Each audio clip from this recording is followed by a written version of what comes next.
كن سعيدا كن فريدا عش بفخر في الحياة لا تبالي فالمعالي بالتحدي لا سواه. Before I get involved in anything nowadays, I have to straighten out my own position, and which is clear. I am not a racist in any form whatsoever. I don't believe in any form of racism.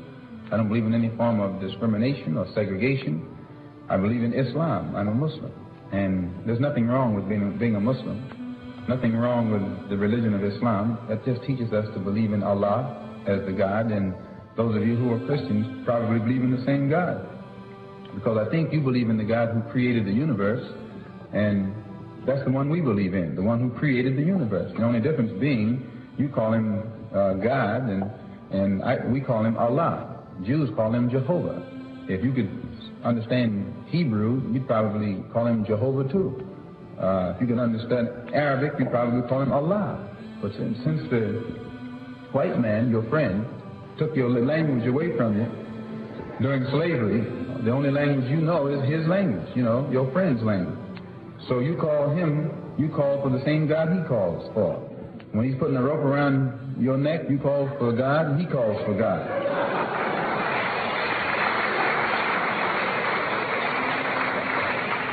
And you wonder why the one you call on never answers you.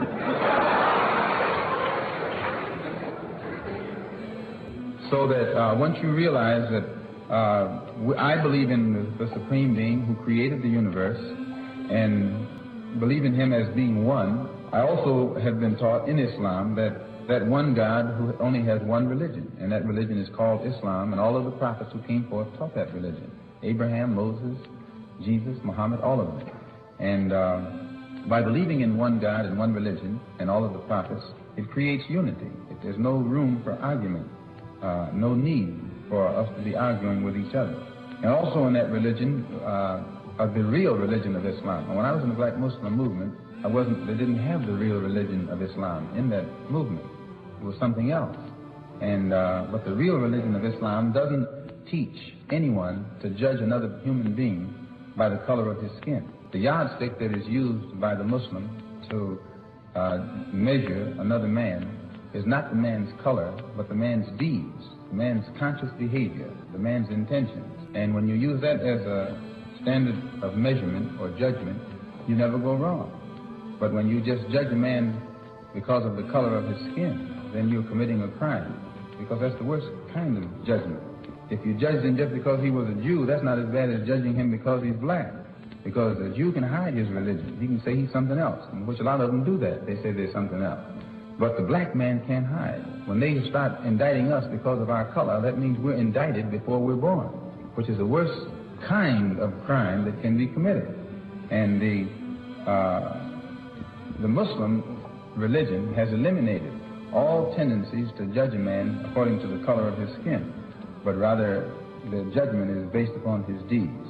And prior to going into the Muslim world, Elijah Muhammad had taught us that the white man could not enter into Mecca in Arabia, and all of us who followed him, we believed it. And he said the reason he couldn't enter was because he's white and inherently evil, and it's impossible to change him. And the only thing that would change him is Islam, and he can't accept Islam because by nature he's evil. And therefore, by not being able to accept Islam and become a Muslim, he could never enter Mecca. And this is how he taught us. And, and so when I got over there and went to Mecca and saw these people who blonde and blue-eyed and pale skin and all those things, I said, well, but I watched them closely, and I noticed that there was, though they were white, and they would call themselves white, there was a difference between them and the white one over here. And that basic difference was this. In Asia or the Arab world or in Africa, where the Muslims are, if you find one who says he's white, all he's doing is using an adjective to describe something that's incidental about him, one of his incidental characteristics. So there's nothing else to it. He's just white. But when you get the white man over here in America and he says he's white, he means something else. You can listen to the sound of his voice when he says he's white. He means he's boss. That's right. That's what white means in this language. You know the expression free, white, and 21. He made that up. He's letting you know all of them mean the same. White means free, boss. He's up there. So that when he says he's white, he has a little different sound in his voice. And I know you know what I'm talking about. This was what I saw was missing in the Muslim world. If they said they were white, it was incidental. White, black, brown, red, yellow. It doesn't make any difference what color you are. And so this was the religion that I had accepted and had gone there to get a better knowledge of it.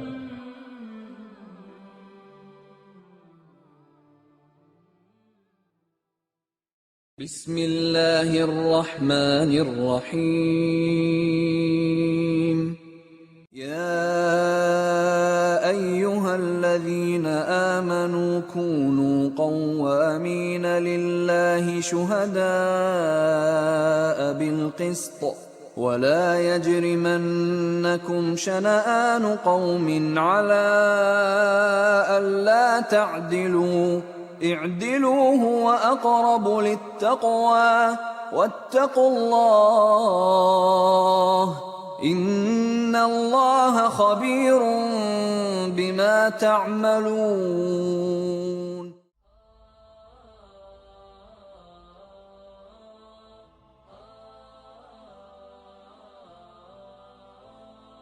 كن سعيدا كن فريدا عش بفخر في الحياة لا تبالي فالمعالي بالتحدي لا سواه.